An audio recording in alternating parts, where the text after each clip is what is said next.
Hey, everybody, and welcome into what we're going to call S1E1, which is our show called 13 today. We've got Dale and Dean with us here. We're going to explore a paranormal pick that they had experience with. Welcome again, Dale. Pleasure having you with us as a inaugural guest here, and we always appreciate your stories and expertise as we go through this. Just that quick little tidbit while we were live. I liked the behind the scenes. That's why I went live. It gave us kind of an in depth for later on for what we can do. But without further ado on my end, I want to just let Dean tell a story. He's got a story that he wanted to lead in with, and that's going to lead some conversation from Dale and myself as we go along, and just let everybody pick in, and then those at home, we can ask questions as we go along. So Dean, you want to start in with a story? Well, first, let's introduce us. I mean, we're the Paranormal Pickers, right? Thank you. Yes. So, welcome everyone. Why the Paranormal Pickers, you ask? Why not? We've been throwing this idea around for years now. We kind of figured, American pickers, the junkers, they go around from town to town finding hidden treasures and junk. But we figured we can find hidden ghosts, and it's the same way. So, Paranormal Pickers, kind of the same concept. Yeah, we've always got a list of things that we're looking for, and Dale, you kind of alluded to something along that way. Things just kind of lead. And a guy like Dean just leads you off to a goose chase of something that you never would have thought you were going to see while you were out anyway. But to add in ghosts while you're out there, that's fantastic. Dale, I know you're the man that probably in this field needs no introduction, but if you mind just giving a few words about yourself? Sure. I've been involved in paranormal since at least 1975. When I first started out, I had a lifelong interest in the paranormal and ghosts and hauntings, poltergeist phenomena. We started a group back in 1977 called the Ghost Trackers Club. I worked as a research assistant for 5 years before taking over the organization, changing the name to Ghost Research Society, which is a bit more indicative of what we actually do with ghost research. And since that time, I've traveled across the country, around the world. I've been to England and Wales several times. I'll be going back next year if everything works out fine. What we actually do is we have a kind of a scientific approach to the paranormal. We kind of investigate and research and try to gather evidence using high-tech tools. Some people call them toys. I call them paranormal tools. They're a little both. Exactly. And we kind of stay on the straight and narrow as far as that is concerned. I mean, occasionally we do, bring in professional psychics and so forth. But pretty much we try to be more or less a scientific-based group. In those 46 plus years I've been doing it now, I've investigated close to 4,000 cases. Fantastic. And you said it best yourself when you said paranormal research. I mean, that is indicative to what you, and I've always heard highly and spoken highly of you and the folks that work alongside with you and put in the time alongside you. Fantastic group of people.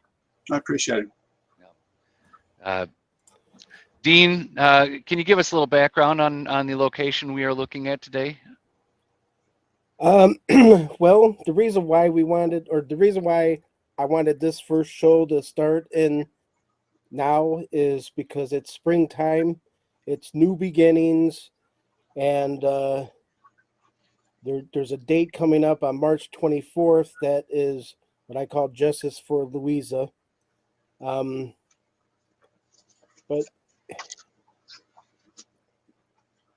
the whole concept of this story and how it came about is just amazing. So I brought Dale in because he was with me at the time to go over what we went over and share that whole adventure because it's pretty wild.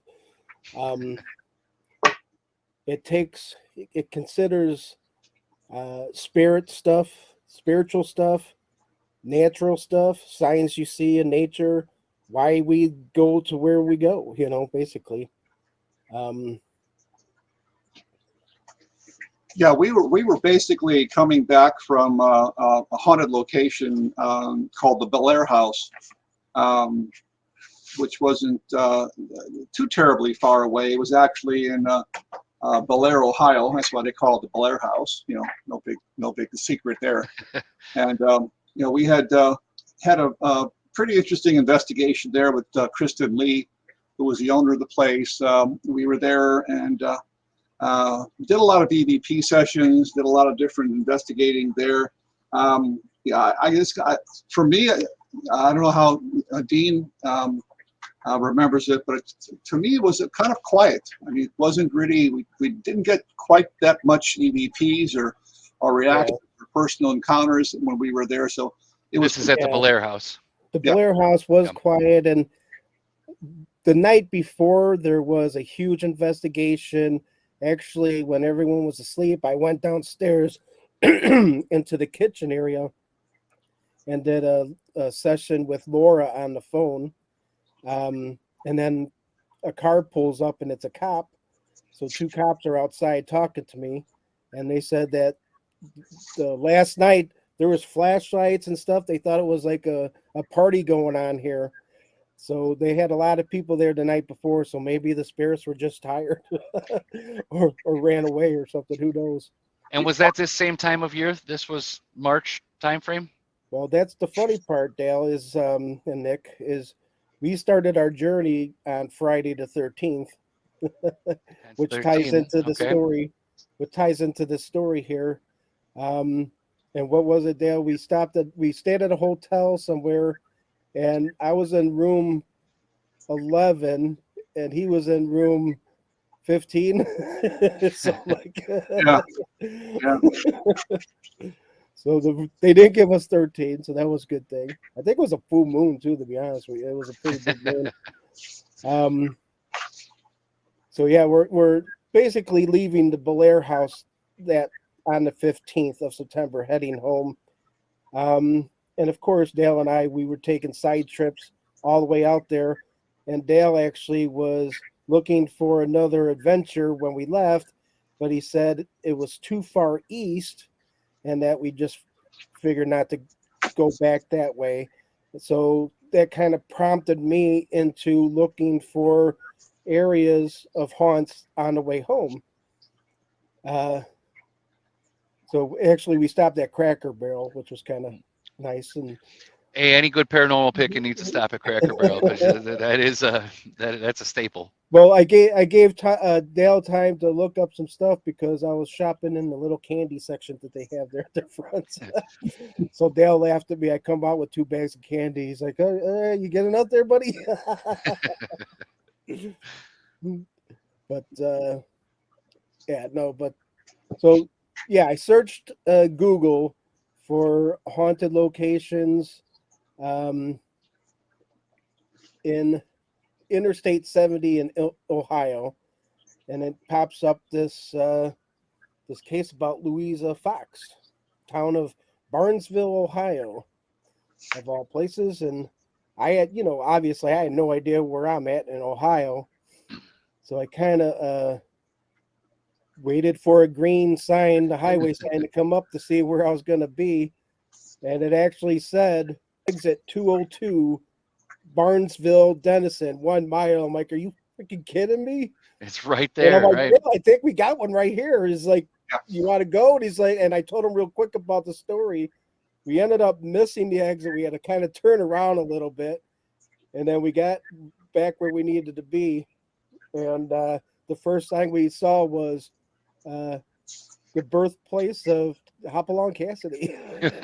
I was like, I gotta stop. My sister loves Hopalong Cassidy.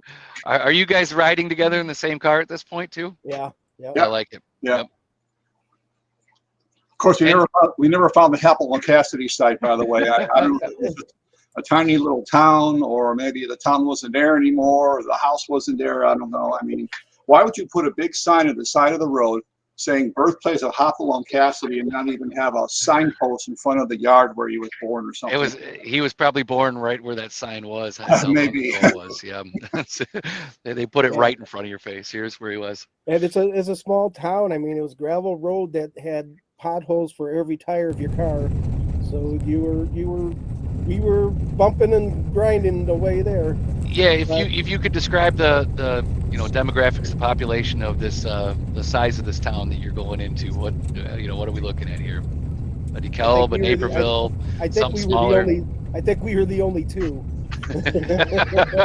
Population 3, just because you two rolled into town or grew by one. There's a Right? city called. It's a very rural location, basically. A lot of gravel roads, a lot of open fields, wooded areas, little farms dotted here and there, but very sparsely populated. And it was extremely difficult to find us. In fact, I mean, when we kind of got generally the GPS for this, it kind of put us in the ballpark, so to speak. I mean, we were kind of like right there, but we weren't right there. I mean, we hadn't hit the location. Yeah, So GPS wasn't working half the time. That doesn't help. So the first thing happened is we came upon a young man who was working outside in his backyard. Hold on, Dale, because before that, we were after the potholes. Yeah.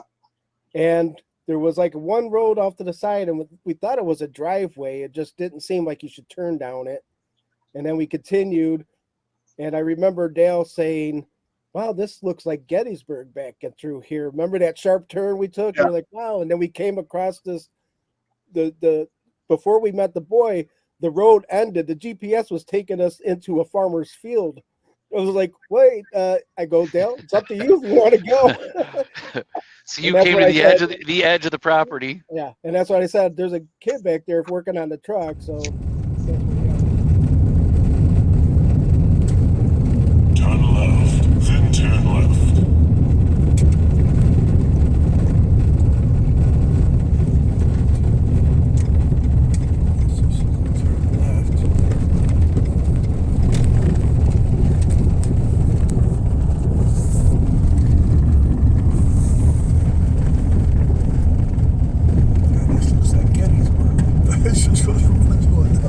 Turn left.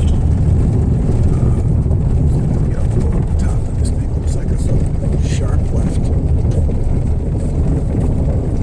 And then on four-wheel drive.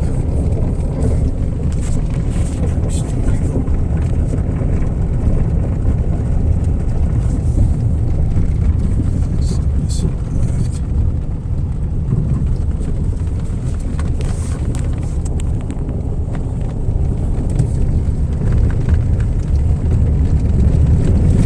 In 1/4 mile, turn right.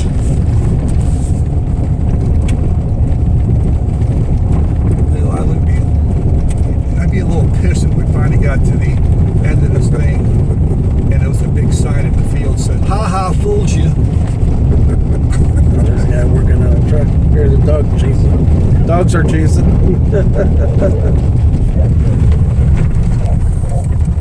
Carry on, Dale. I'm interested to see what the kid. Did you converse with the kid? My first thought is here we're in the middle of a farmer's cornfield. We're going to get shot and buckshotted, because of this. Sure. So maybe we should, get back on towards the main road. And there was a guy basically kind of working on his truck, and we kind of asked him for directions, and he said that he gave directions. He knew the local landmarks, but we were unsuccessful. I mean, he kind of said, "Well, turn here, go over here, look at this, look for this tree stump," something like that. I mean, Yeah. The kid was actually saying, "I don't know the names of the streets out here, Yeah. but I know how to get there."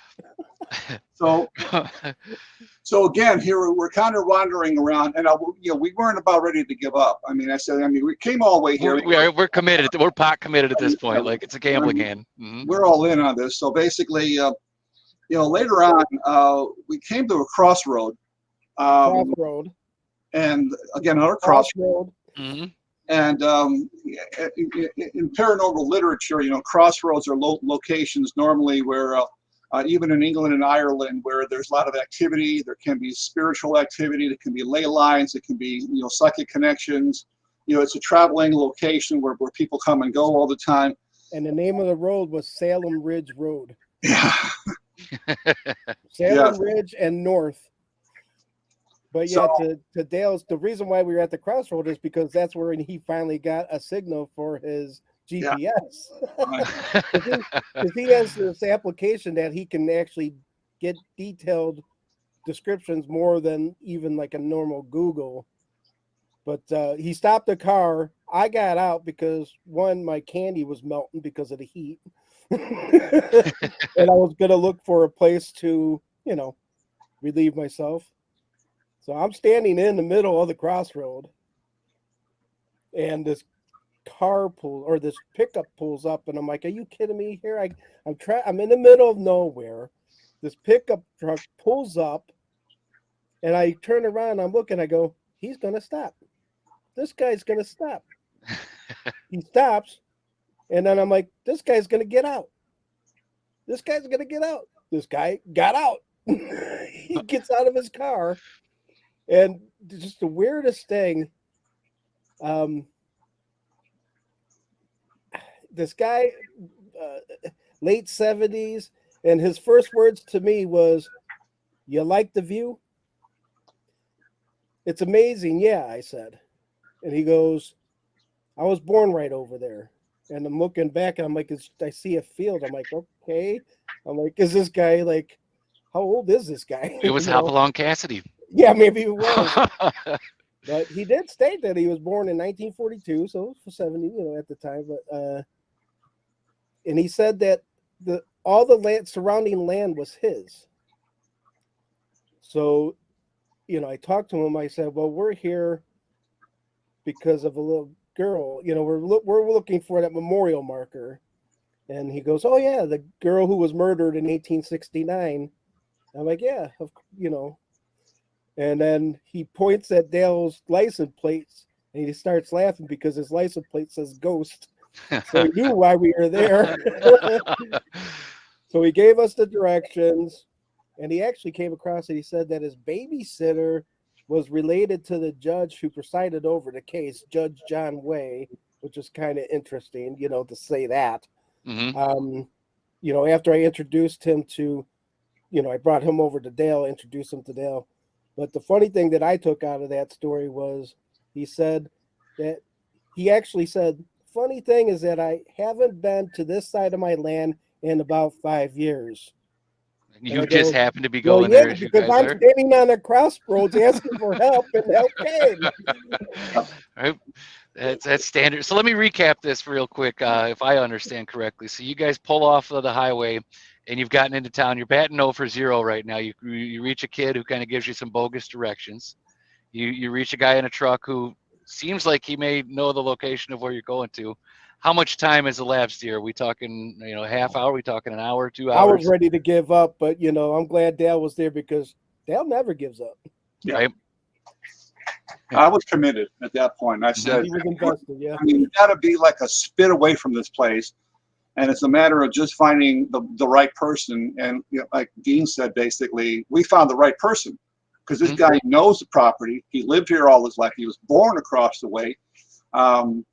It was kind of weird because I think the guy may have just stopped because maybe he thought we had car problems or something, and being a good neighbor, asking if we needed any help. And Dean's staring across his field, his field, his land. All right. He goes, how do you like the view? I remember that real specifically. And the guy was, just an amazing guy. He definitely pointed us, in the right direction because we eventually did end up there. And I'm not sure if we would have followed the other directions, if we could have, actually deciphered the other directions, if we would have ended up in the same spot or not. But this knew exactly where we were going. And again, we had to go down some really bumpy, gravelly road. Sure. Then kind of went past a couple of small little houses. They were grouped together on the right-hand side of the road, and all of a sudden we're in the trees again. There's nothing here. There's just trees, kind of a tree-lined little road here. And then all of a sudden it kind of opens up, and hey, here we are. We found it. Mm-hmm. But the other thing that was kind of interesting, and I think I talked to you before we started the show, is that there's also a geocache here. And for those that are not familiar with geocache, it's kind of like, I like to call it a electronic Skype hunt or a sniper hunt, or what do you want to call it? You're giving a set of GPS coordinates pretty much, and you're told to find this location and there may be something there that people have left behind. You either take something away or you leave something there so the next person can find what you left. And it's kind of a game. And it was right down the road from where this murder had taken place. But again, because we were having problems with our GPS initially trying to lock onto the, I don't know if we actually at that point had the information about the geocache or not, but I think I was still having issues with my. Well, the kid told us about it being a geocache. But because of the intermittent kind of Wi-Fi and signals we had out there, we were having a kind of a problem locking onto that. So, thank heavens for this. I like to call him kind of Farmer Brown, more or less. It just kind of Sure. up there, and was a really nice guy. And we talked for a little bit, and he kind of pointed us on our way, and then he kind of drove off, and Never to be seen and heard of again. seen and heard again.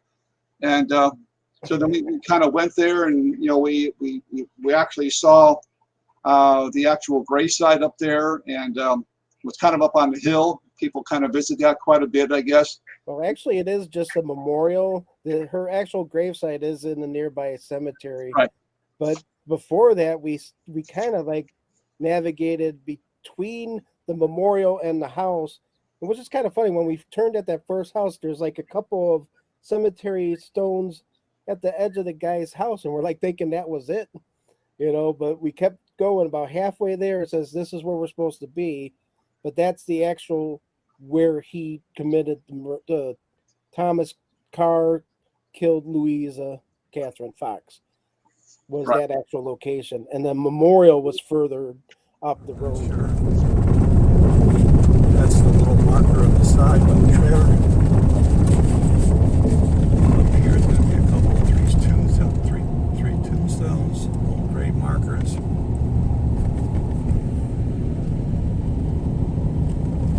It's the best little strip of road right there. Yeah. Arriving at destination on left. So it's going to be right where that flag is. Back here again.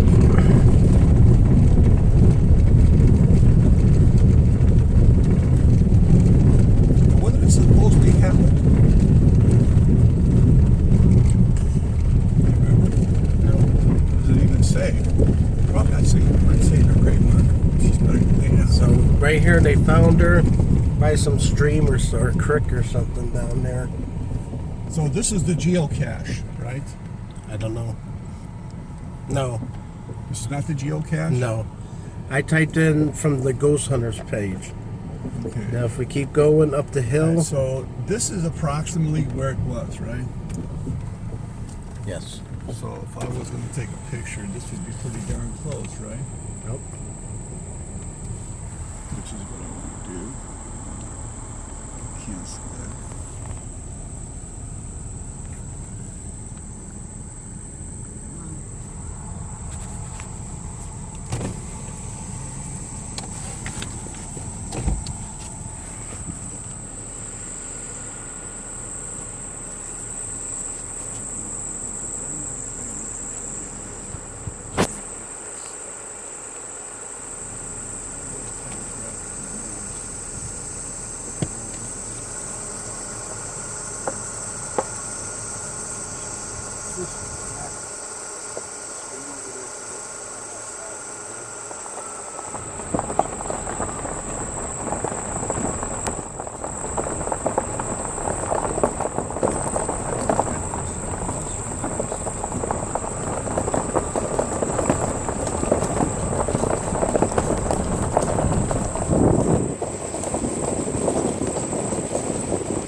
Going in this direction, and you see what it says right there?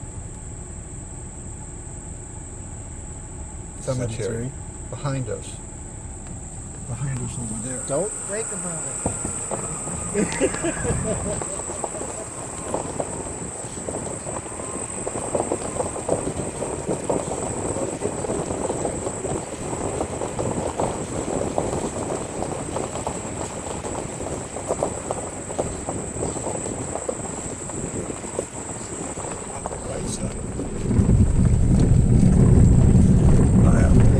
top of the Yeah, hill, it says, so go by what he says. they said top of the hill, so the hill's going up. Oh, he's not a local. He was born in the field.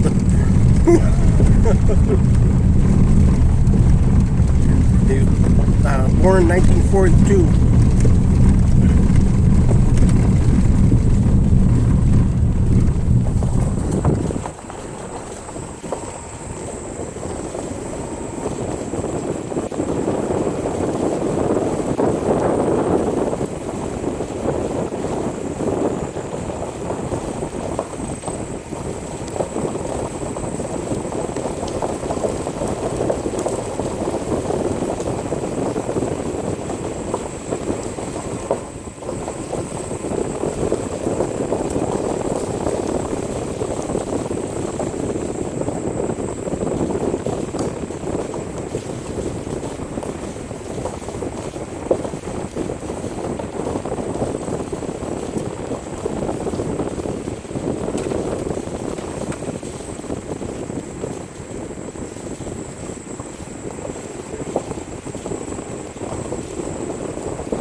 There's a marker up there.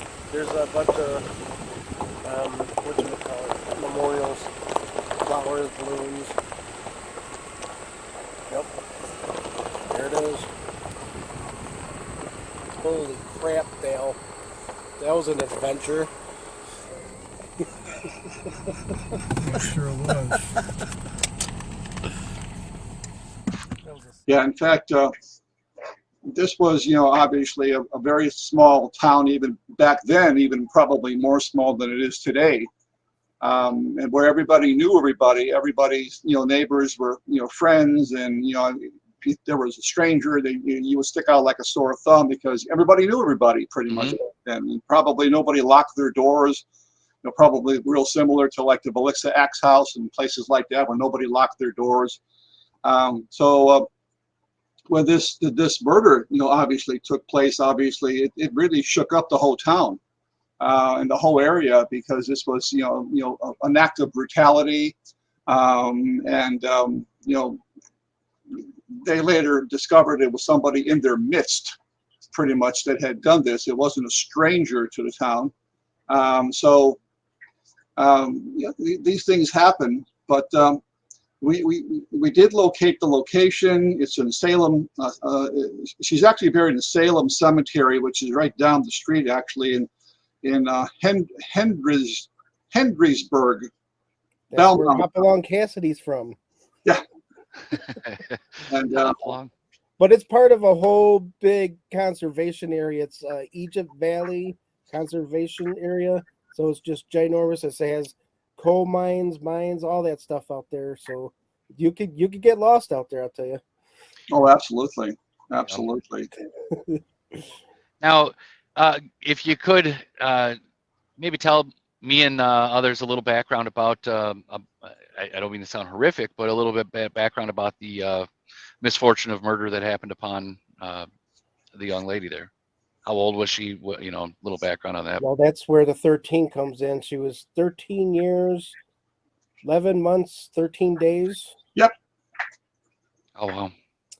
So that And, was another knock on the door from Friday the 13th, right there, which is just a couple of days. she was taking care of Alex Hunter's house, who kind of had land off to the side there, of that area.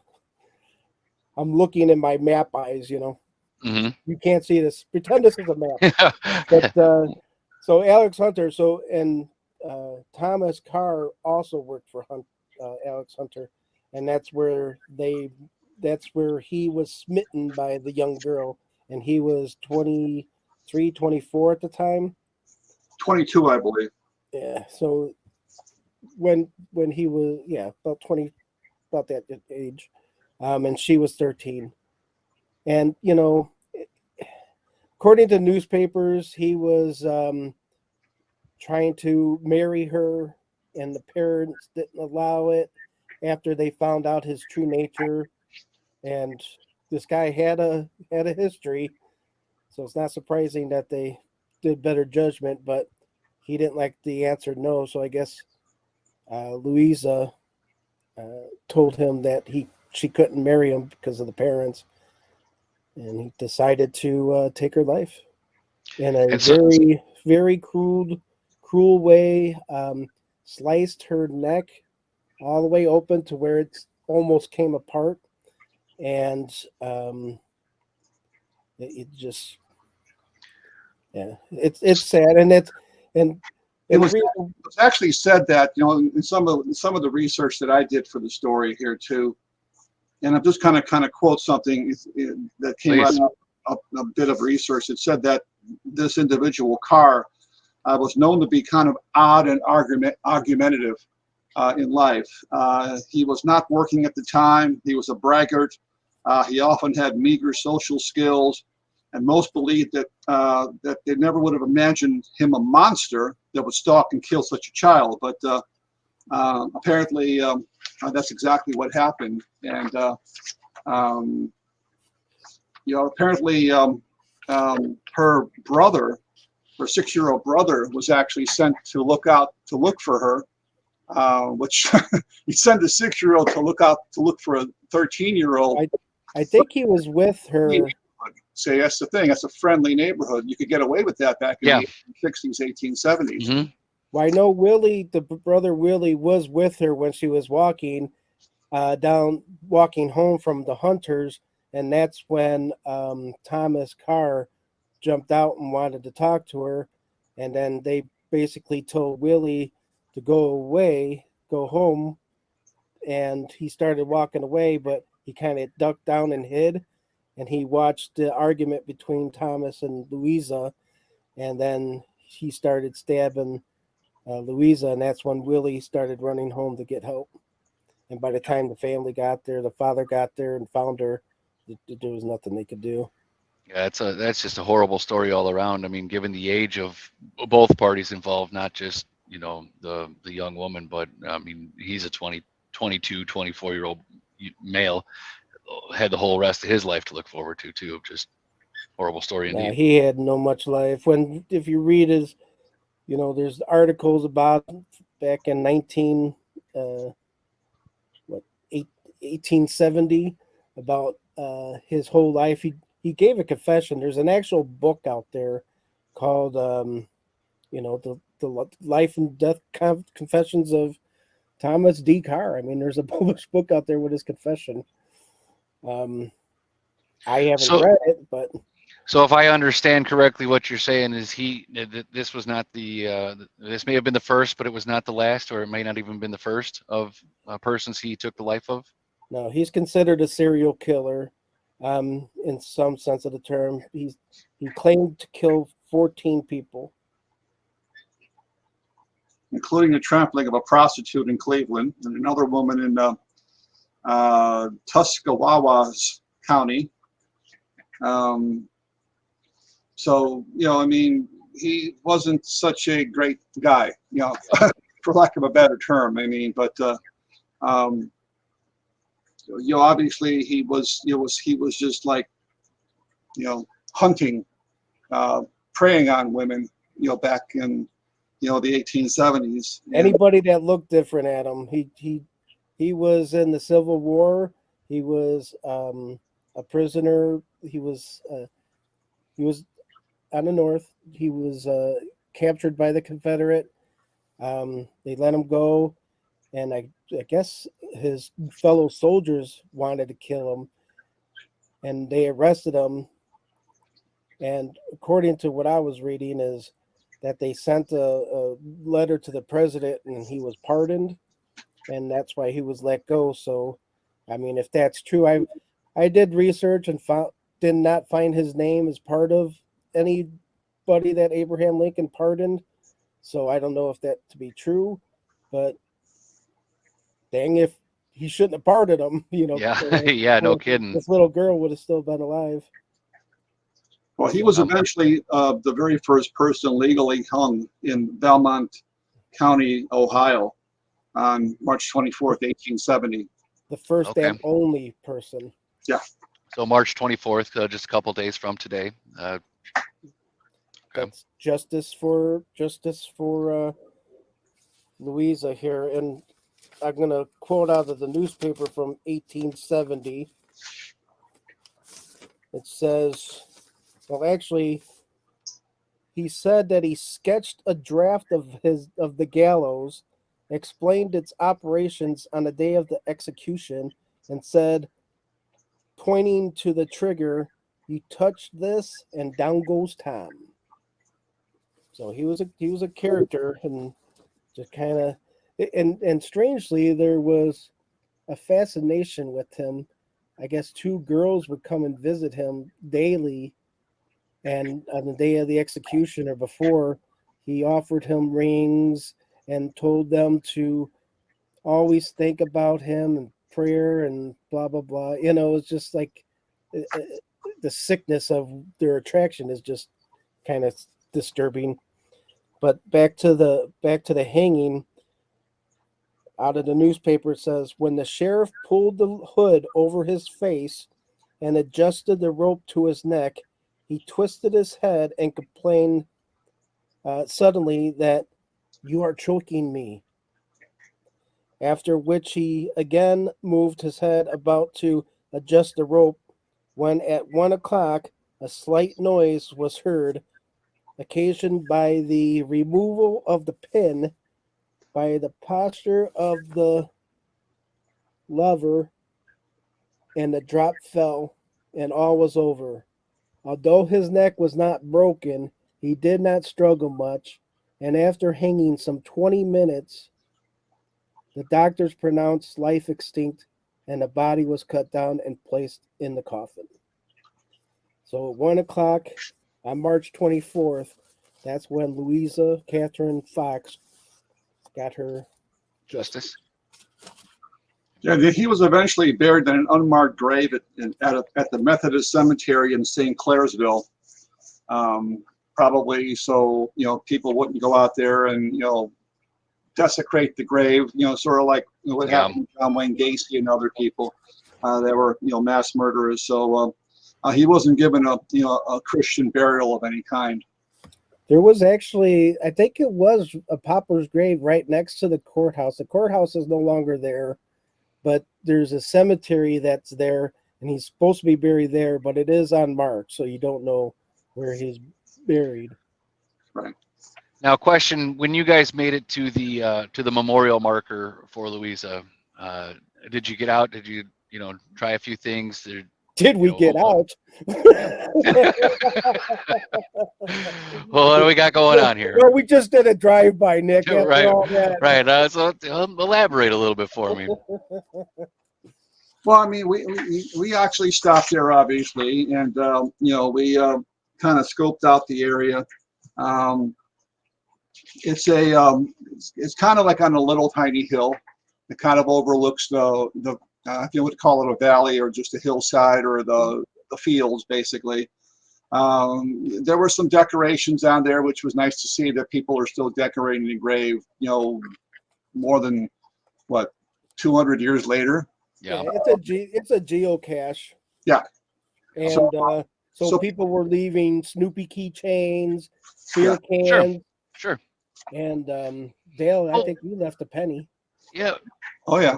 What a great tribute too, though, for those that that get into the geocaching is, to mark something like that. So if you do actually find it like you guys did, it still keeps that memory alive after all this time, because people are going to keep finding that same spot on the geocache too.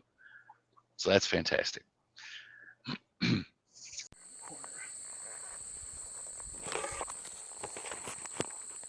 30 years after she died. She was 13 years old, 11 months, 13 days.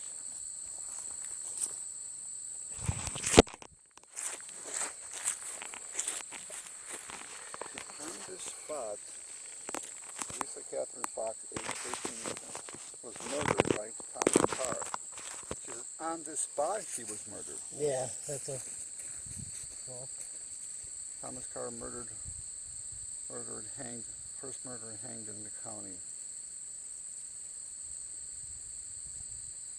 I mean, so we got out of the car. Obviously, it was. I remember it was pretty sunny that day. Kind of warm, kind of hot. It was melting my candy, Dale. This I candy. was not a happy camper. I mean, we used a mel meter. We used a REM pod. I was using a Phasma box, and we just did a kind of a single, Phasma box session when we were there, pretty much. And we got a couple of things that came through which I thought were kind of interesting. I mean, one time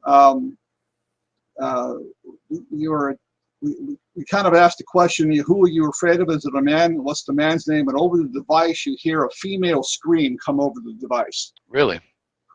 Yeah. So that was pretty amazing. I mean, we also had another one come through that it sounded like it's followed by he's surrounded. And then later on, we basically said, are you happy that people come here and do things for you all these years? It just means you haven't been forgotten. And a distinct female voice comes through and says, I'm afraid of him. Yeah. So it's like, unfortunately, when people, pass on, and again, we don't know exactly what the other side's completely going to look like until they were ourselves, but we can surmise from what we have done through our research and through, talking to people that had near-death experiences and so forth, that, I mean, who knows? I mean, these two lives can still be intertwined, perhaps. And I hope not, but they can sometimes be intertwined even in the afterlife. And so when she's saying that I'm afraid of him, Mm-hmm. it's not like I was afraid of him, but I am afraid of him. So that's kind of indicative that there may be some, but hopefully not, some interaction between the two even after death. And then the last one I thought was kind of interesting because Dean and I were commenting and said, Dean, how many times was she stabbed? And Dean said 13 times. And I thought it was 13, close. And then a female voice comes through and says, you're wrong. So, I mean. Yeah, I thought it was 14, and then you said 13 or something like that. And it said, you're wrong. You're wrong. Yes. Now, was this this was during daylight hours when this is going on too? Yes. Yeah. This was broad daylight, probably I would think early afternoon when we got out there, maybe. We would have got there sooner if we could have found the place. Sure. We were wandering around here for a little bit, but once I set my mind to something, I usually don't, I don't give up that easily. I mean, there have been a couple of places I had to give up on. One being down in the St. Louis area, one place called Hernando's Bridge, which me and Jeannie Chilton from Priam, I think you guys know Jeannie Chilton, investigator, and we tried to find that place when we were down there, and we couldn't find it. Either the bridge had drastically changed. Maybe at one time it was a kind of an enclosed bridge or something like that, and later on that enclosure was off or taken off, and it was just like a kind of an overpass, maybe for like a little stream or something. We might have actually went right past it. So after looking for more than a couple of hours, I said, well, we'll have to come back when we get more better information. A little more direct. Yep. Yeah, but because we were right there in the neighborhood for this location, I said, well, I'm not about ready to give up yet, and let's just find this place, and I'm glad we did. Yeah, and it wasn't a huge place. Now, one of the folks that's watching along with us did have a question. Did you guys try any EVP when you were out there?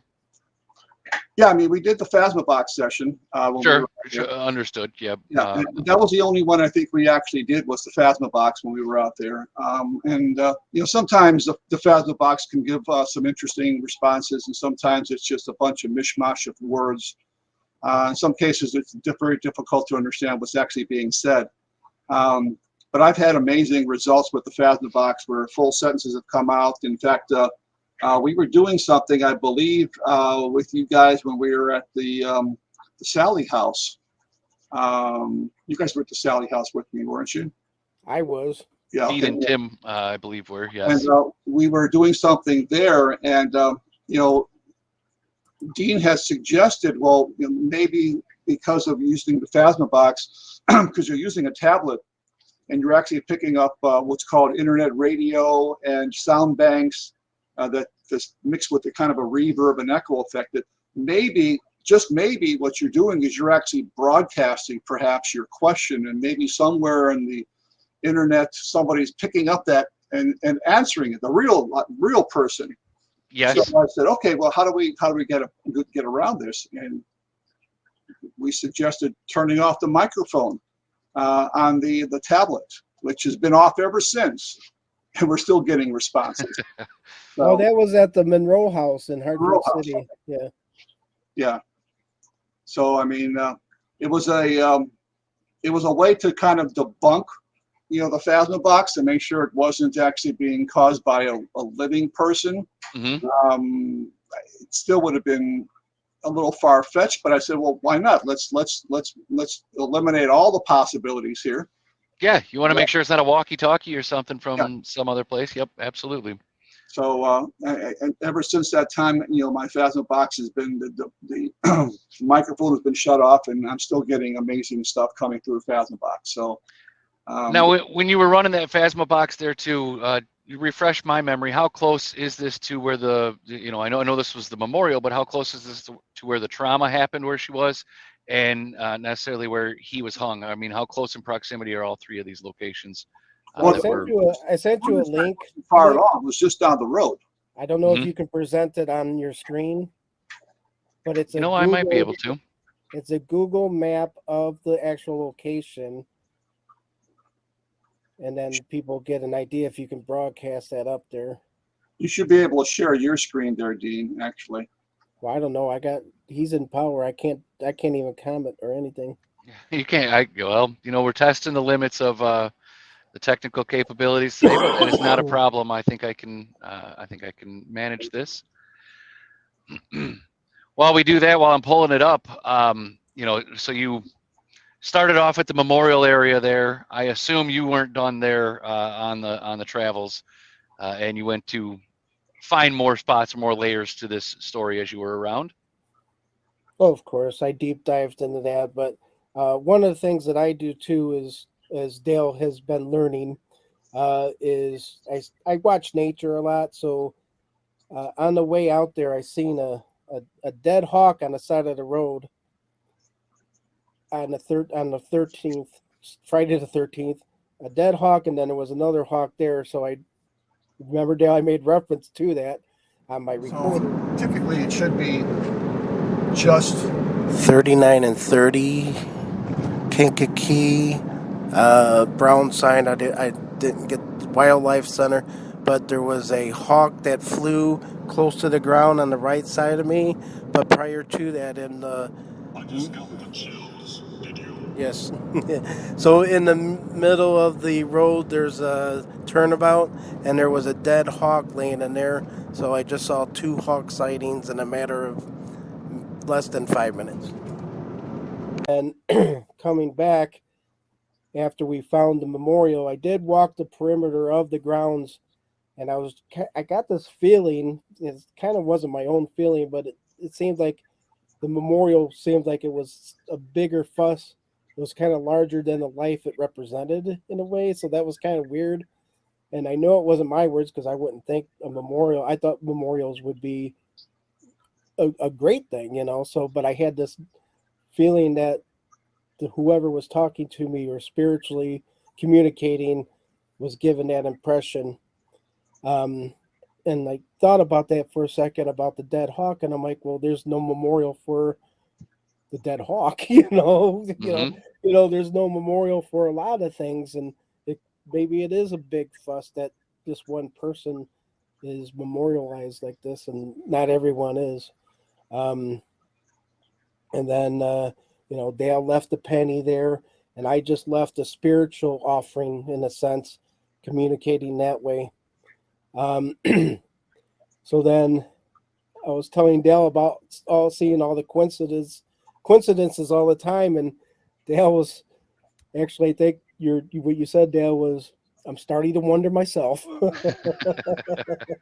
And then at that moment, a hawk did fly over, heading west, and I'm like, time to go home. So yeah, if you can zoom into that. So here we are for geographically Pennsylvania, Ohio, Indiana. Yeah, yep. perfect. So if we make our way in, and I can switch it from view to view. So you're going to start to see 70. And all that green, keep Here's going 70 in. here. Yep. And keep 70 in sight, because you're going to 70. see. Can you get in closer? Of course. Why don't you do the satellite too? You got it.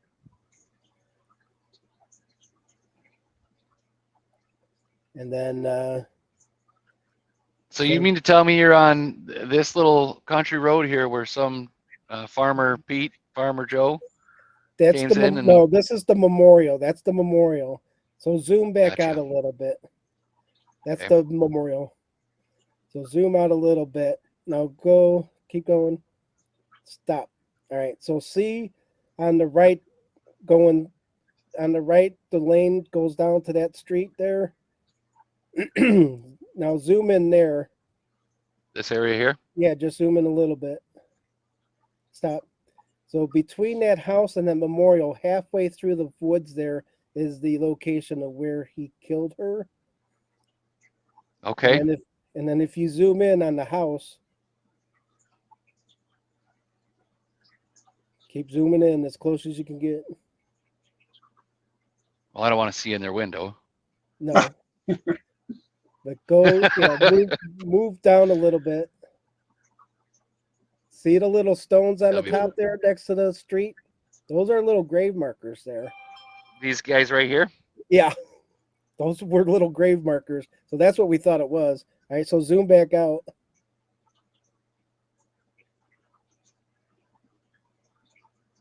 All right, so then you're going to go back down. Go back down. This way or the other way? The other way, yeah. So we turned left on that street. So here we go back to north. So that's kind of where we started. Now go back down a little bit more. The other way. The other way, down. Yep. Back towards 70. All right, now zoom in on that intersection there. That's Salem This Ridge. one here? Yeah, that's the crossroads. That's where the guy in the pickup was. Gotcha. Now, if you want to go back down the street to 70, that's where Hopalong Cassidy was born. Take a look at this terrain out here too, though. I mean, it's nothing but wooded area. A couple of ponds, couple lakes. To Dale's description, I mean, it's a lot of spotted up farmland here and there, but just just a house or two maybe dotted here and there, and that's about it, really. Yeah. And yeah. Yeah. I mean, So you know, outside of that, it's a nothing for miracle miles. that anybody even found this out there, let alone the guy that owned the property. Yeah, no kidding. That's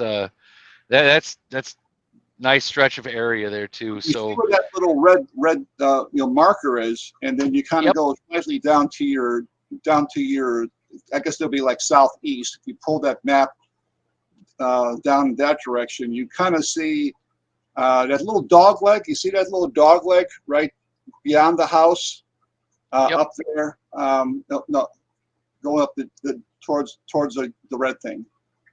Oh, sorry about that. Yep. Yeah, right there. Right, you just pointed to it. Right back over there. That little dog leg is kind of like, you know, the beginning of kind of a more enclosed, low, kind of a wooded area. That's where the wooded area really begins, and then it really gets more wooded until you suddenly break out into the wide open where you see the memorial. So it's right in that area. From what I understand, not too very far from where that geocache is located, which is really close to very close to the murder site. Yeah, that's halfway through. That's where we stopped the first time. That's where I found on and the actual location of the murder was between that house and the memorial. Yeah. How far away? You never found the geocache, by the way. I don't believe. I don't think. Yeah. They No, ever, that's the memorial. The memorial is the geocache. oh, is that what it is? Okay, sorry. Yeah. So, Thought there was question from those watching back with us too is how far away is Carr's alleged? I mean, we don't know where he would have been 100% buried, but how far away is Carr's unmarked grave from where the memorial Well, we know is? the cemetery. It's right in town there by the courthouse. So if you zoom back out, what town was it? Barnesville? Bartonville? It was actually Sewellsville? Sewardville? Claresville. They're all named somethingville around this area.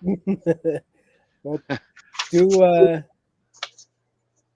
could do directions and put in the city.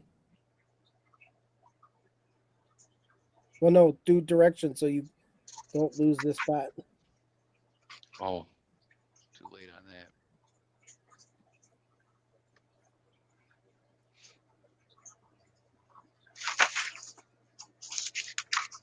And I had an older map. I don't know if I can get that to you. You'd have to spell out the city name for me because I'm not all that savvy. It's actually Saint Clairsville. Saint, then CLAIRSVILLE.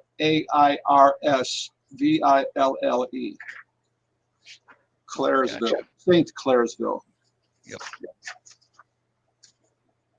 Okay, so it's a 24-minute ride from where he's from where that memorial is to St. Clairsville, Ohio, if that is indeed the burial site of Mr. Carr. There's a Methodist cemetery out there in St. Clairsville, and supposedly he's buried in an unmarked grave. That's what. I think that's where Cracker Barrel is. All signs point to Cracker Barrel again. I love it. Okay. So, as the story goes, then Dean, after you left out of there, or after you guys have been roaming around, anything more you want to elaborate on from the time you were there? As far as the history of, I mean, this guy Thomas D. Carr has a Wikipedia page. He's you Google him and he's all over the place. The newspaper articles talk about him. He was actually in trouble, and the dates seem kind of weird because he talks, or they have him born in like 1846, and then he was arrested in 1852. So he was like 8 years old because he didn't pay a $5 fine. So I'm questioning the dates, obviously, but I did find earlier records of him, or Thomas D. Carr, caught for stealing and robbery. So I'm pretty sure it's him because it's in that same area where he was. He was like Virginia, Ohio, and he had a string of killings along the way. Apparently, that's his confessions. And he offered rings to the two girls and the sheriff. He was like giving away rings, telling them to remember him. So I'm sure this is him, because how do you get rings and stuff? By stealing, right? He's working in a coal mine. I guess why would he buy rings? I don't know. It just seemed kind of weird. Maybe if you're locked up in prison, you got access to certain things that Yeah. others don't. You know. So one of the things too that he would say is that that alcohol was the reason, and he actually is quoted by saying, if you take away the whiskey drink or whatever, then you'll get rid of people like me and bad doings. Alcohol is the reason for everything bad. If you abolish that, you abolish all bad things. So I wonder if he then in turn had taken in his share of alcohol in his days. Yeah, and other people were saying that too in the newspaper, saying that good guy, but or he was a good worker, but when he drank, forget about it. He's a different guy, obviously. Yeah, there's also another website that people can find. You can find it all over, but one of the things that I found quite a bit of information from was the history and haunting section of what's called Ohio Ghost Stories, Legends and the Haunt, and they have a whole section on haunted Ohio, Belmont County, Louiza Fox murder site on their page. That a lot of what I put on in my report, basically, I kind of just copied right from their thing. Of course, I gave them a nice credit for, doing that, because they kind of were able to explain it in a no-nonsense manner. But I mean, it's not only just, obviously the murder that's taken place out there, and of course the, two young lives that were, unfortunately, one was killed and one was put to death. But there has been reports of haunting activity that has taken place, up and down the road, at least according to this one web page, Ohio Ghost Stories, that they say that sometimes, the ghost of Louisa is seen, walking up and down the road where she was, her body was discovered. Now, I mean, you can take that with a grain of salt. I mean, this happened more than 200 years ago. In 1869, something like that. And there are ghost stories in England that go back centuries. So, I mean, is it possible that there's still some paranormal activity? I would say it's a possibility, yeah. Right. Because it's an untimely death, and people that die untimely very often have a good chance of being perceived as a ghost, because they don't realize that they have passed on because of the way they were murdered, their suicide, a car crash, plane crash, train wreck, drive-by shooting, whatever the case may be. Something is sudden, traumatic, or in some cases violent. And Hollywood has done a really nice job in recent years portraying what how ghosts appear, and a lot of them have appeared in movies like Ghost with Patrick Swayze, The Others, Bruce Willis in Sixth Sense. They're all untimely deaths, and all those. And so Hollywood has really done a really nice job. Actually, since Ghostbusters came out, believe it or not, in 80, they've really done a much, much better job. And if you look, this is something that, maybe, I'm sure you guys probably realize, and if you don't, I'll give you kind of a little heads up here. When I go to see a movie, when I went to see Ghostbusters initially, I was brought there by somebody from Southtown Economist, who was a reporter that wanted my opinion on that. And I was sitting there and I was watching the credits roll to the very, very end. And not a lot of people do that. When the show's over, people start filing out. They don't watch the credits. But I'm looking for a technical advisor. I'm looking for somebody who advised the producer, the writer, director, how this should be shot and how this should be portrayed, even though it was kind of a fantasy, a farce, if you will, a satire. Yep. It did have a lot of interesting things. And since that time in '84, when Ghostbusters came out, all these major motion pictures, a lot of them, if you look at the technical advisors, they are people like you and me. They are paranormal investigators that have been in the field for a long time, and they lend their expertise to the producer, the writer, the director, to make the movie better, because you're actually having it done in a way that kind of handshakes and complements our field as well as the movie industry. Yeah, exactly. It puts them both over as credible, which is a fantastic thing to do. And seeing what we put together here, what you've put together there, you've got a point. I mean, everybody that puts in the time and the effort to go into the stories, and that's what I like is you two have just in the last let's call it hour we've been chatting, have created a story behind just a random spot in Ohio that many folks wouldn't even think twice to even know the story, and you guys are sharing that story, and it's relevant to the time frame and the dates that we're at right now. The irony that I was looking for a green sign for a name of a town so I can gauge to where to go, and it's the actual name of the town that I'm looking for. It blows my mind, that it was the exact town. I was like, how does that even happen? And what's the odds? How many miles? It's like 4,000 miles of Ohio coast, and Well, I really wish that somebody, some genius could make a very good application of haunted locations throughout the country. Now, I had subscribed to a couple of these, and the one I subscribed to was free. It didn't cost anything, and it went on your GPS.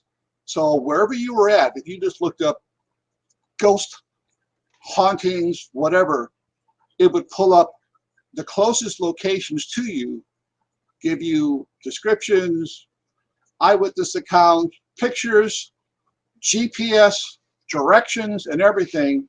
It will take you right there. Unfortunately, that one went down years ago.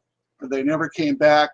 And I've been trying to find a really good one, because some of the ones that you pull up now, you might be in Chicago and it's pulling up things all the way up in Peoria, or Sure. or southern Indiana, which is not close to you. It's not going by GPS. You hope you're strapping in for a ride on that point in time if you're going to it. Going by the distance, from the nearest to the furthest away, and you really want what's right in your neighborhood. And that would have been very helpful to me and Dean when we were out there. If we could have, locked into some place like that and actually had a legitimate GPS. Of course, again, the problem would have been, do we get a signal out there to go to that site? But still, we would have had a much clearer image, and maybe even a map. It already works. It's all Right. They send me it that way. The signals are all in his head already. Exactly.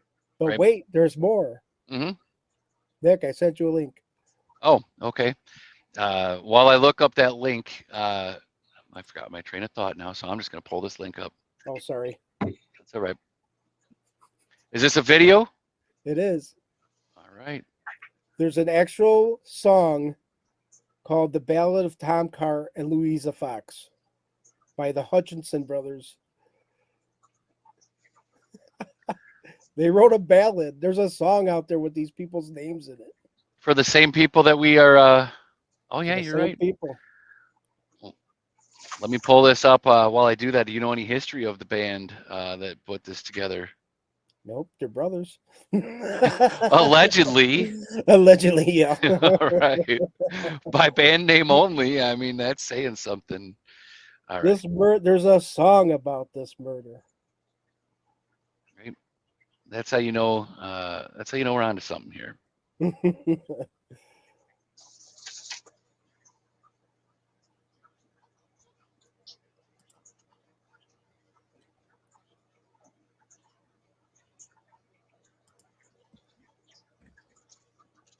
So I don't see. Let's see if I can I pull don't it see up here. who's on there. I see Greg's on there.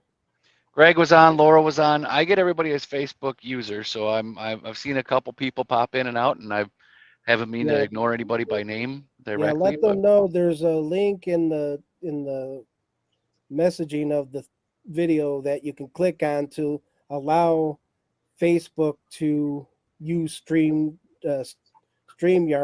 so then that way we can see who you are. So you got to click on that link first. So yeah, that's the Hutchinson Brothers Band, The Ballad of Tom Carr and Louisa Fox. gonna play it, but I don't know if you can hear it. It might be beyond my. Probably not. But I just wanted to point that out. Can't hear anything. No. Is it muted or no? Nah, there's got to be some other technology to share the sound on the screen too. In a future episode, that will be a capability. See, actually, if you go to the bottom of your screen where it says share, you can actually, it says share video file. So I don't know if that helps you out at all. I'm just going to share the link in the comments, and if folks want to listen to it, yeah, and we can go that route. But thank you for taking the time to find that ballad of sure. Tom Carr and Louisa Fox. No problem. Dean, do you feel that you have any type of vindication now from going out there stopping? When I say vindication, like, are you feeling like you're telling her story on your end? What was your purpose? Well, her story's already told. I'm just repeating it. I'm validating basically what I'm doing. I'm validating her existence. If it wasn't for her death, this monster would still be alive. It's just, who knows how many people he would have killed. I mean, after he killed her, he ran and stopped at someone's house, convinced somebody to give him a gun, and then he was hiding in the woods, and he tried to shoot himself. He screwed that up, and then he tried to cut his own throat. He screwed that up. He actually had gauze or something on when he was hung from him trying to kill himself. And the freakiest thing too is when they took her body and had her lay out in the house, and he was hiding in the area, and he would come up. He said he would come up to the window and look at her, and her face was pale. And he said it was like the most beautiful thing he ever saw. I mean, this guy and he ended up just basically giving himself up because he was at the porch, and the father or somebody came across him and they captured him. So he wasn't running or nothing. He was, I don't know, it's just. Sounds like he was already on a string of unfortunate events too that tied everything in there. And I'm not sure who the Facebook user that mentioned this earlier, but if she had perished in the same area and has that traumatic type of essence that Dean or Dale was talking about, and then he passed, that quickly, the two of them could be tied together still, in their area. Somebody mentioned it, right? So the man was sociopathic. Yeah. I mean, it's great to tell the story basically, and to to show how this all unfolded, and that justice was done, and hopefully people are resting in peace, even though there have been some activity. I don't know, at least according to the website that I quoted in my report here, it doesn't actually say when the last official sighting was. It could have been in the early 1900s. I mean, who knows? I mean, maybe there hasn't been anything recent. Sure. But I also, this kind of goes to show the perseverance that Dean and I both had trying to find this location. Absolutely. To not only just to say, hey, we were there, but to tell the story, to maybe give the Louisa a chance to speak her piece one more time, when we were there. We were a bunch of hop-alongs. I mean, it was a little bit before my time. It was more of my sister's time. She was like 7 years older than me, and she's still around. She's 76. But she loved Hopalong Cassidy. It would have been kind of neat to find it, because we were right there. And I said, well, we're gonna have to have a choice here. We're looking for the Fox, or we're looking for the Cassidy, and we decided to do the Fox. So I would have liked to have done both, but if we're ever through that way again, we'll maybe see if we can find it, do some more research on that, because every town's got some celebrity, minor or major, that's attributed to the area or close to the area, and would have been nice to see that. Yeah. Now, Nick, you got some the 13 Lower information and for us? informations. Yes. So Yeah. before I do that, Dale reminded me of something. When he said every town's got something that pops up. That's one of my wife and I's favorite things to do that lends into kind of like the paranormal picker mentality. We'll just take long drives for 3-4 hours into areas we've never been, but our favorite game is to look at the properties as we drive past them, and to ourselves make a decision if it's haunted or not, and then reveal the decision and see how many times we match, as to if we both think just the energy by passing if it's haunted or not.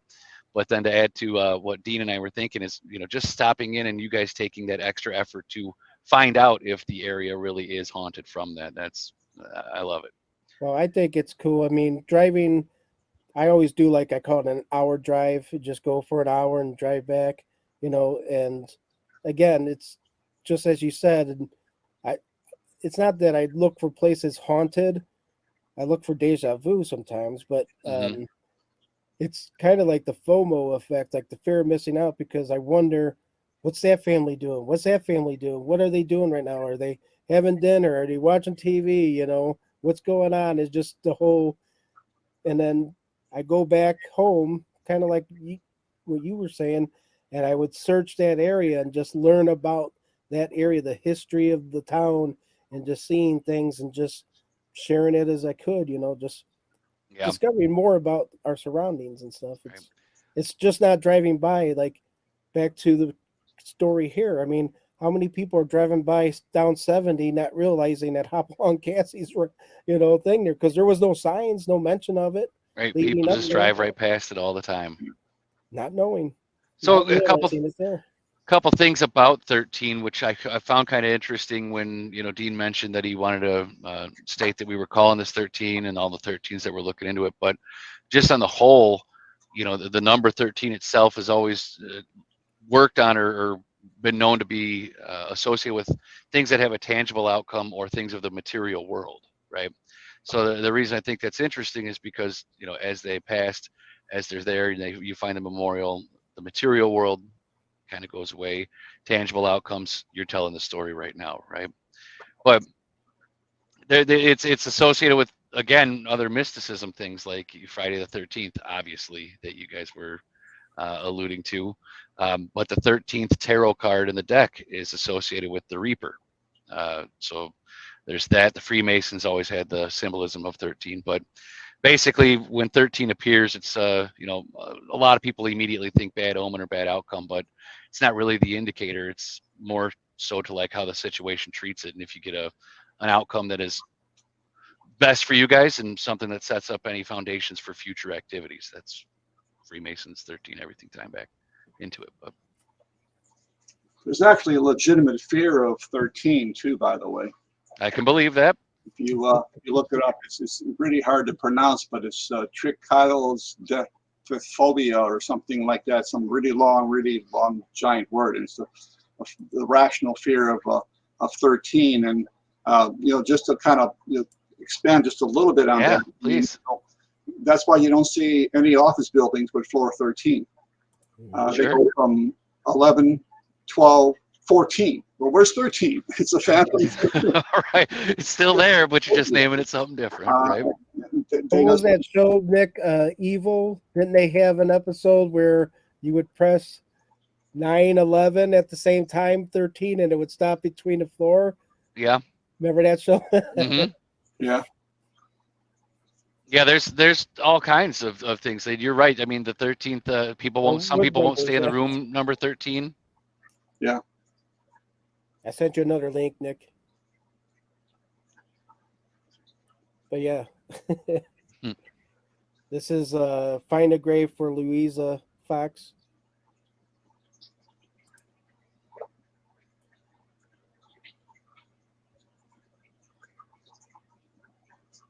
Find a Grave is pretty good. I mean, the good thing about Find a Grave too is that you can always add to it.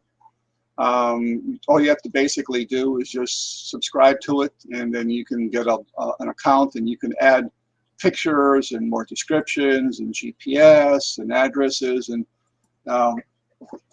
make it easier for future paranormal pickers, so to speak, to Yeah. find these things in the future, because some are very obscure that I've been to, and this, I won't say this is the most obscure place I've ever been to, but it's one of the top 10, that I've been to that's really obscure, and most people don't even know about this place. Yeah, and Yeah. with Find a Grave too, to your point, Dale, is I am a member of Find a Grave, and I do photo requests. So like in the area during COVID was great time to do it, is go Oh, yeah. out, find these graves, take a picture of it, add the picture, and then me, I want to learn about it. So I go into the newspaper archives, find the obit, find any stories about the person, and I would share it along with the persons, asking for the photo. And I would also make corrections. This person, a lot of times they don't know when they were born, missing dates, missing stuff, or something was wrong. So I would send them the obit, and people are coming back and they're saying, "Hey, thanks for giving me this. It answered some questions." So it's cool, and it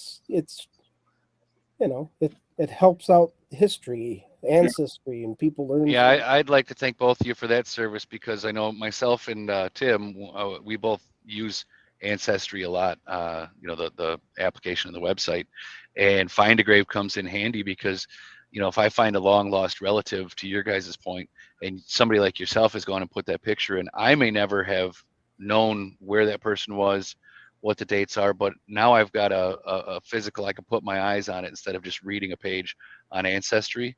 And that goes a long way for taking a look at where you're coming from and where your people are. As somebody like you has been there and put eyes on it versus me just reading their story, it goes a long way, and I appreciate that. And speaking of stories, I sent you another link. Yeah. Well, let's take a look at what we've got here first. So we've got a couple headstones. Dean, did you take these pictures? No, I didn't. Okay, just wanted to see if credit. Oh no, credit is due to Stephanie Pillow and Jay Huntsman on here. But anyway, I mean, taking a look at the date of birth, close to my date of birth, and then date of death does confirm age 13, as you guys mentioned. Salem Cemetery. So the Salem Cemetery is a little bit further away from the other cemetery that Thomas Carr is buried at, but it does give a brief story on her too. Yeah. Okay. What else you got there, Dean? The thing about some of these, unfortunately, with some of these very obscure cemeteries or markers or memorials, is that there is no physical address. The address I have is the closest living address, which might have been that house right down the road, actually, that we passed. Yeah. But I was able to later on actually get a physical GPS. That people can punch in, and a lot of times when you go to find a grave, you just find a GPS. You don't actually find, or it'll just say on Slocum Road or something like that, and Slocum Road could run for miles. Right. So GPS is usually a bit more accurate. So I usually try to put GPSs whenever possible. Yeah. So here's the book, Life and Confession of Thomas D. Carr. So when he was in jail, he had someone write down his confession of all the stuff he did. So there's a paperback out there with this. It does mention that it is written by him himself, Yeah. Dictated out. So, and you say you have or have not read this, Dean? I do not have the book, no. Okay. I think I have a copy in my archives here somewhere. I think I might have. Seriously? I think I do. I'd have to double check. I think that might have been one that I purchased or found after we went there. Interesting. I'll have to double check. Yeah. All right. Again, that's an interesting source. So I mean, let's credit that too for some of the information that we may be able to have verified or have verified already. Thomas D. Carr. If anybody was there, he was there. Well, he also talks about his other stuff prior to that, but Yeah. I do have Dale's website up on my phone, so maybe I can play some of those clips that he was referring to. So hopefully it'll come through good. So the first one was the female scream while conducting a Phasma box session. Who are you afraid of? Is it a man? What's the man's name? And then here's the. Let's see if it plays. Since we can't get the sound on there. It's time for a change. I can change, honey. Not I- you. ads. Just draft the old windows. That's what Yeah, happened. you love ads. Yeah. What are you afraid Like, of? wow, that's some great. I got ads on my website too. I mean, it's just how it's YouTube ads. Was it a man? What's the man's name? I heard. Play it one more time for us, Dean. Well, something just happened here. Hold on. Spirits have taken over your area. I can understand that.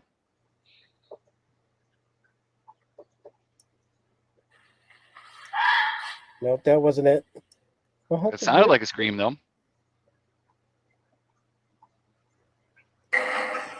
Who are you afraid of?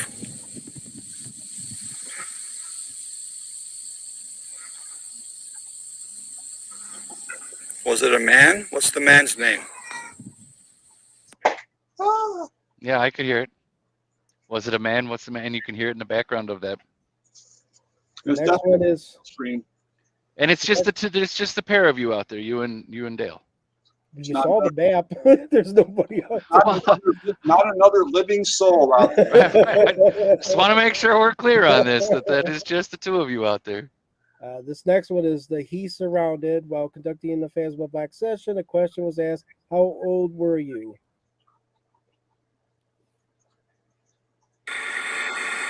How old were you?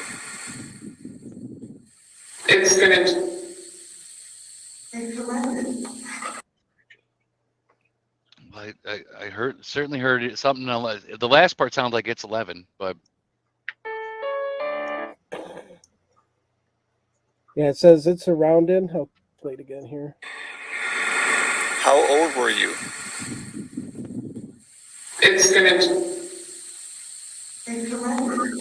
yeah, we're surrounded. Absolutely. And again, they're all female voices coming through, Mhm. which is interesting. And the next one is I'm afraid of him. Are you happy people come here to leave things for you after all these years? Are you happy that people come here and leave things for you? Even after all those years?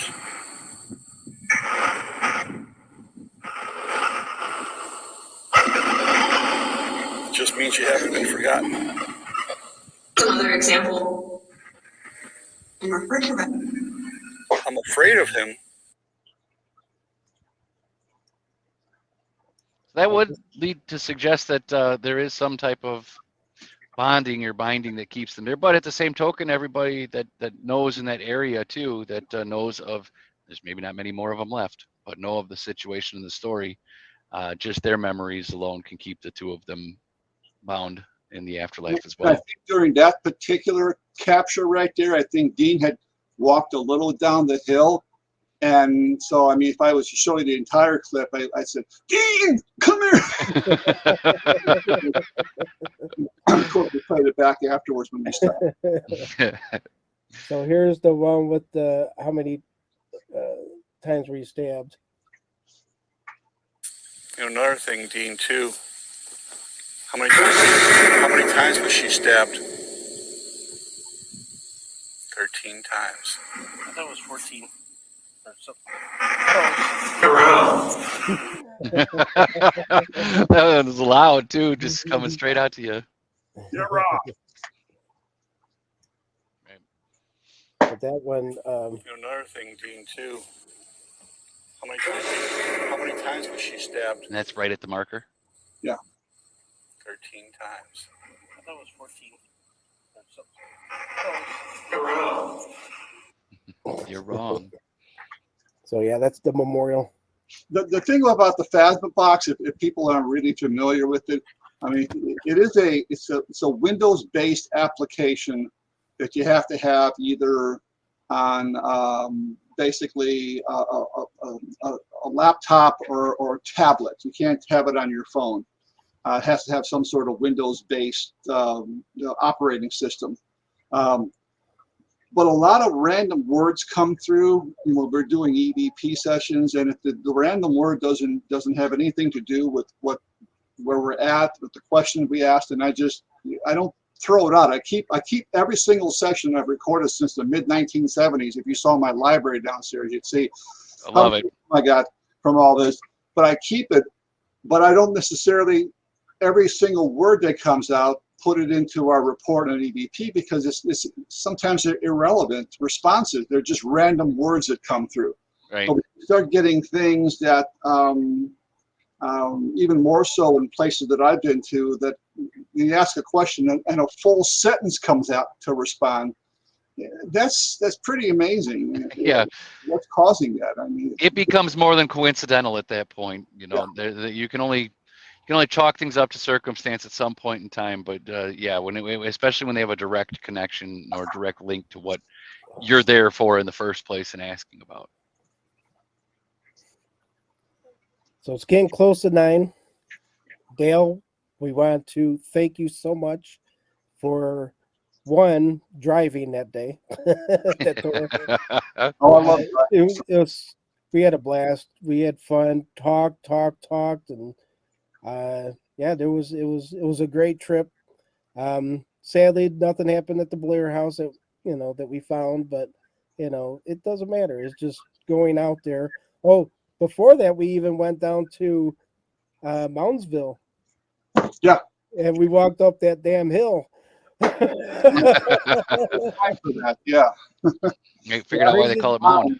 The actual mound in the town of Moundsville, which is right across from the prison there. It's a huge. And the crazy thing is, inside the museum there's a picture of what it used to be like. They built a tavern, a saloon on top of that mound. That's the last place drunk people need to be. You tumble down the hill when you're done. That's good night. That's how you know when you're cut off. If you can't make it down the hill, you're not driving. But yeah, again, it was a fun trip, and as frustrating as it started to become trying to find this thing, the adventure's still there. I mean, it was a great adventure. I talk about it all the time, and this was the first topic I wanted to do for our first show for Paranormal Pickers. So I appreciate you coming out, Dale, and sharing the story with me. Great. Just so you know, this may be edited and rebroadcast in other forms, mainly YouTube. We may put a clip or two out there for viewers to see there. But anything you would like to plug for any up and coming events you've got, in case anybody's checking it out and listening in here? Well, about the only thing I would ask people is just to check out my website, ghostresearch.org. You can go there and you can see not only the tools of our trade, but you can see a lot of these locations. In fact, these and many, many more that are listed up there. You can listen to the EVPs, watch the videos, see the pictures that we took at various locations, and some are pretty amazing, by the way. But also, I do run ghost tours in the city of Chicago, called Excursions into the Unknown, which is entering its 40th year. Awesome. Wow. 1982. So we have 40 years of doing ghost tours in Chicago, the longest running ghost tours in Chicago. And we're still active. We still do tours for groups as small as 4 and 5 people. So if people are interested and they want to take a tour of some haunted locations around Chicagoland area, they can just look me up at on my website, ghostresearch.org, or just send an email to dale@ghostresearch.org. Excellent, Dale. Thank you again for everything that you do, not only with us, but for us, and even if you do against us. You guys are a lot of fun to work with, and sometimes we get results and sometimes we don't, but that's the whole aspect of the paranormal. You never know what you're going to get. 100%. For all of you that may watch now or watch in the future, we appreciate you reaching out and tuning in to hang out with us as well, and look forward to speaking with you in future times of Paranormal Pickers. And we got an event coming up, actually, event in Tinker Swiss Cottage in Rockford. We're booked for April 23rd. So look for hauntedrockford.com and hang out and investigate one of the most haunted places in the area, Tinker Swiss Cottage. So that is what Say the we date got. again. April 23rd. That was April 23rd. All right. Yep. April 23rd out at Tinker Swiss. I suppose they can go to hauntedrockford.com for any tickets and anything they would look for. And Sure. I think Kathy's actually putting together a conference in August. Right. August 13th. Of course it is. Or is it the 13th? I think it's the 13th. I'm pretty sure it's Let the me 13th. check. Yeah, and we'll all be there. I'll be giving a brand new PowerPoint presentation on EVP. Never before shown anywhere. October 20, or I'm sorry, August 20th. That's what it is. 20th. Okay. 10:30 to 5:30. And we'll be at a table. We'll have our booth. We're not going to be on stage. So Right. But I Well, know. good. We could sit back and enjoy Dale's presentation that he's got coming out on EVPs. there you go. All right, everybody. We're gonna, with that, call it a wrap. Thank you. Oh, hey. Wow. Oh, hey everyone, it's Dean from Paranormal Pickers. Oh, I got the preview for the next episode. Oh, yeah. Here, take a peek.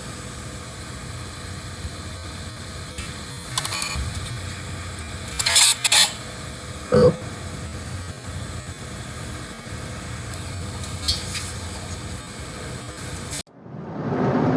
Dean and Dale driving down the road. Exit In 204. half a mile, take exit 204 for County Road 100 toward Ohio 40 East, National Road. So when I get off there, I'll read the folklore. So what was it called actually? Was it the name of the cemetery or was it other Salem Cemetery. Salem Cemetery. Take exit 204. So I'm not seeing anything. Yeah, it's in the park, so I'm not sure. See, that's what I got. In a quarter mile, turn right onto US 40 East. That should be the first one. I know this. It's not in there.